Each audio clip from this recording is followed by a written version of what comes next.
গেটকিপিং training অনেকের কাছে একটি নতুন শব্দ বলে মনে হতে পারে। এটি মনস্তত্ত্বের একটি শাখা, যেটা খুব একটা প্রচলিত নয়। অর্থাৎ মনস্তাত্ত্বিক নানা বিষয়ের প্রশিক্ষণের ব্যবস্থা আছে, কিন্তু আমাদের দেশে গেটকিপিং ট্রেনিংটা তুলনামূলকভাবে কম আছে। গেটকিপিং ট্রেনিংটা কি বা গেটকিপার ট্রেনিংটা কি?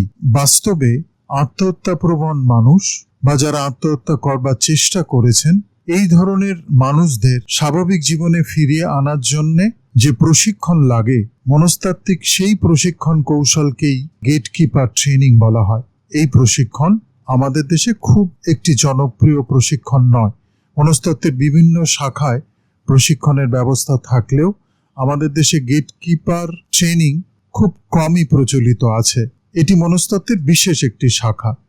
আত্মহত্যাপ্রবণ মানুষদের স্বাভাবিক জীবনে ফিরিয়ে আনতে গেলে প্রচলিত মনস্তাত্ত্বিক কৌশল দিয়ে কাজ করা সম্ভব হয় না। আত্মহত্যাপ্রবণ মানুষদের জন্য আলাদা করে প্রশিক্ষণের ব্যবস্থা করতে হয়, যেটা গেটকিপার ট্রেনিং এর মধ্যে দিয়েই শেখা সম্ভব। কারণ এখানে বিশেষ বিশেষ ধরনের প্রশিক্ষণ দেবার চেষ্টা করা হয়, যাতে প্রশিক্ষণপ্রাপ্ত মানুষেরা পরবর্তীকালে আত্মহত্যার বিষয়টিকে অত্যন্ত দক্ষতার সাথে নিয়ন্ত্রণ করতে পারেন।